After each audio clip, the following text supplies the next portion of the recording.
Hey guys, I'm JanetOnOccasion, and today we're playing the Total War Warhammer II Battle Replay. So this one is actually round 6? Yes, round 6 in the Shadow Spring Tournament 2018. And one thing I want to point out here, which I think is really funny, Skrulk's here, and look at his stink. Look at that. Not even time can stop his stink. That's how powerful his stink is. Isn't that amazing? Permeates time. Even when I pause it, doesn't matter. It's still gonna funk up the place. So absolutely amazing. That is a superpower that I don't think anyone's really pointed out before on YouTube. That's definitely something you want to keep an eye on. It's very useful in a battle.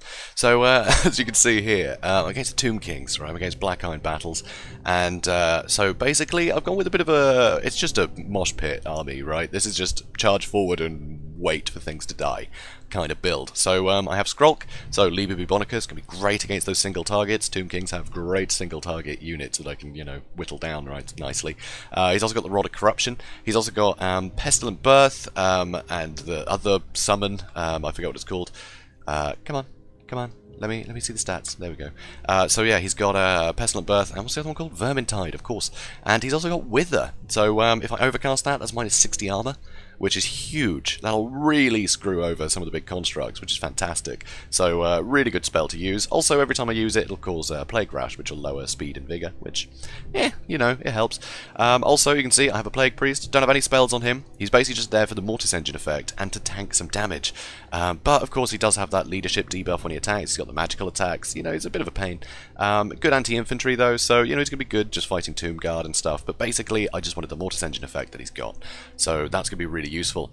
Also, over here, I have a Warlock Engineer. I actually gave him Scorch, so that way he can trigger, what's it called? Whoop, damn it. There we go. So he can trigger this as well. So minus 13 melee attack is pretty significant against Tomb Kings. All of their frontline infantry don't have the best melee attack. So I have Scorch as well, so another AoE thing, which I might use, might not. This was in case I had a load of Winter Magic spare and I could just sunder their, melee attack a bit, which is useful. But the Warpstone armor, that's basically why I brought him. And also he can encourage. So basically, he can encourage, and he can encourage. So all of my line is going to be encouraged, so they're going to stay fighting a lot longer. In the back, I've got a load of Storm Vermin with halberds. These guys will be able to have some good armor piercing, anti-large, so they're really going to help against the big scary things. But I have these two Death Runners in the back. So these guys will sunder armor. They have 50% armor sundering with their Weeping Blades. If we have a look, boom, 50%.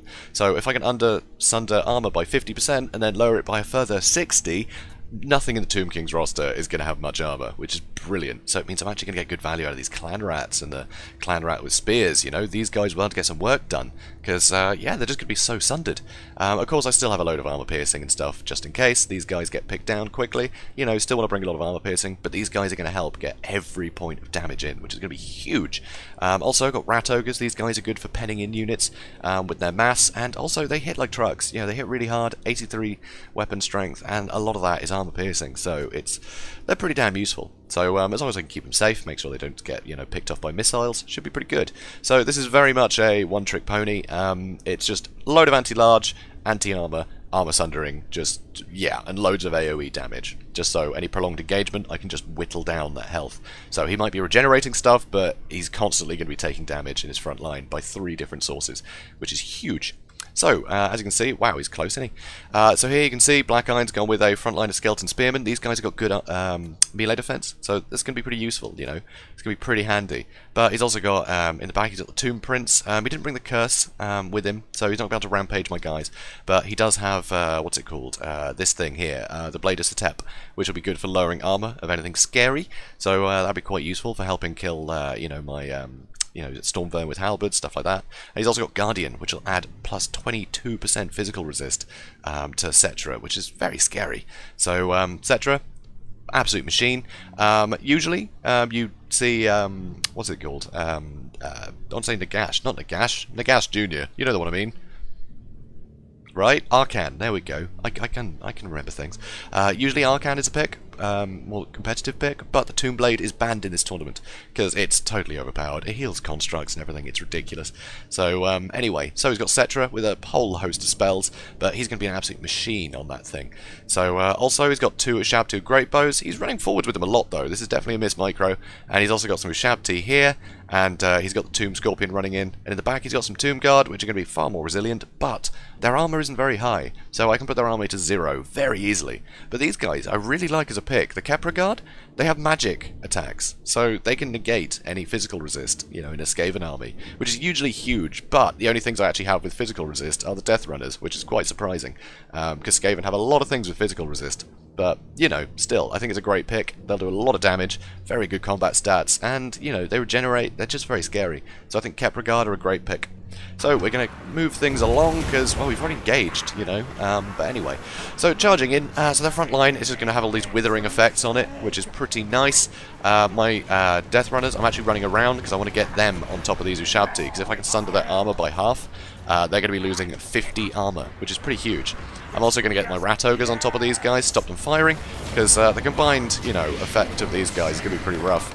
So here, my Death Runners, they've had Usirian's Incantation of Vengeance, so it's going to slow them down, do some damage, which is a good call. But they're going to charge in, start sundering the armor on these guys, which is rather nice. Skrulk is being targeted by Cetra, but with the halberds in here, you know, just the cheap spears, things are looking a bit iffy, you know. And honestly, Skrulk can just handle himself for a long time. So I'm pretty sure I will try and wither those guys in a second. So here you can see I'm getting a lot of good damage on the Chosen of Gods, but he is pulling back a load of units to come fight them. But of course, you know, the Kepra Guard, they're better in the front line, and you know, spears are better over here, but the spears have already taken so much damage from all this withering fire. I did have to pull the Plague Priest out of combat a bit, but his Mortis Engine effect works whether he's in combat or not, which is pretty sweet. So here you can see Skeleton Spearmen, they're about to go. Huge amount of fighting in the back, but with my Death Runners in the back, sundering everything's armor, nothing is going to perform particularly well, and it's stopping these guys from firing, which is pretty great. Over here, you see Cetra is taking a ton of damage, and I think now he's had his armor sundered, rather. So Cetra is down to 0 armor. 0 on Cetra. How insane is that? So just crazy how you can overlap, you know, the armor sundering of the Plague Monks and the you know, Overcast Wither. I mean, that is insane. 0 armor on Cetra? Even my Clan Rats with spears are going to get a load of damage into him. It's mad. So, really love it. So here you can see his front line is really buckling. He has managed to get rid of my Death Runners, because unfortunately, you know, he does have the Kepra Guard in here, which is pretty rough for me. But I'm sending more Storm Vermin back to get into these Ushabti. I've got my Plague Priest being a pain. He's always a pain. And amazingly, my Rat Ogres are still fighting in here. My Warlock Engineer's running in here, so that's going to go really well, actually, because, you know, sundering all of these guys with the Warpstone armor. You can see all these horrible effects landing on them. It's pretty great. But over here, amazingly, Cetra is still alive, which is crazy. But I've almost managed to take out his Tomb Prince. The Ushabti are in pretty rough, pretty rough spot. But Terra has hit. He has managed to whittle down all these guys, which is definitely rough. So, yeah, pretty scary. So I think I use the Rod of Corruption here. Liber Bubonicus as well on Cetra. That is going to tank his health down really quickly, and the Halberd should get through this Ushabti pretty easily. This flank, yeah, I've just got Clan Rats fighting, you know, Tomb Guard. That's fine for me. Here I use a Scorch because it's free, and I want to hit some of these Kepra Guard. Unfortunately, my Warlock Engineer is having difficulty in here. But my Rat Ogres are coming back. I've got a load of units coming back, including my Death Runners that are very quick. So that's pretty great. But Skrulk is in a pretty iffy spot right now. Obviously he's got the backup of the Storm Vermin, which is pretty brilliant. Yeah, Skrulk is in a bad way. He's getting focused down a lot in this battle. But because he's been focused down so much and he's surviving, it means I'm able to win in sort of other avenues, which is pretty great. So again, Kepra Guard in here fighting Rat Ogres. They don't have the anti-large. I got my Storm Vermin, able to deal with the Ushabti. But he did manage to get rid of my Warlock Engineer, so that constant, you know, Mortis Engine effect is going to fall, which is a shame, because that would have been useful for finishing off some of these units. Their leadership is actually still holding. So that back line of his, with all the Ushabti, is pretty rough, but I've been able to throw very little at them to deal with it, to be honest. So Plague Priest is running back in. You can see Cetra is now crumbling, and there he goes, completely surrounded. I mean, look at all these spears I've got in here. And Tomb Scorpion's not far behind. Everything else has crumbled. So army losses hits, and that is a Pyrrhic victory. But this army is ridiculous. Siri, what do you want about? It's because I said Usirians. Siri thinks I'm talking to her. Shush.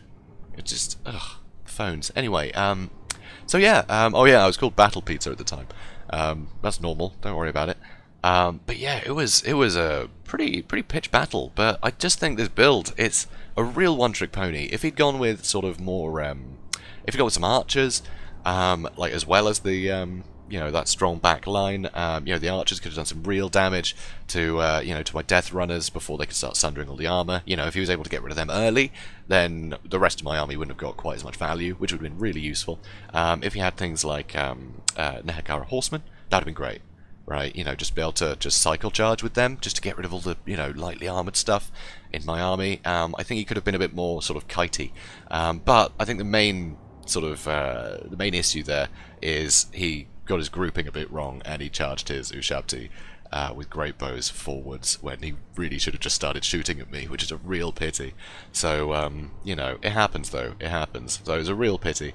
But, you know, he could have probably moved back a bit. If he was able to get some of his spearmen back to support, he probably could have got rid of the rat ogres nice and quickly, which would have been great, and then he could have started firing again. Because if he had these guys firing into that blob around Skrulk, I mean, there was so much value of mine wrapped up in there with all the storm vermin and, you know, a load of clan rats and stuff, sure, but, you know, there was so much stuff centered around Skrulk trying to take down Cetra and that, that Tomb Prince. These two were basically on their own in there. Well, Tomb Scorpion went in later on, but they were pretty much on their own. So, having just, you know, that insane amount of firepower, you know, from the Ushabti into that group, and Skrulk would have been finished. So, pretty rough.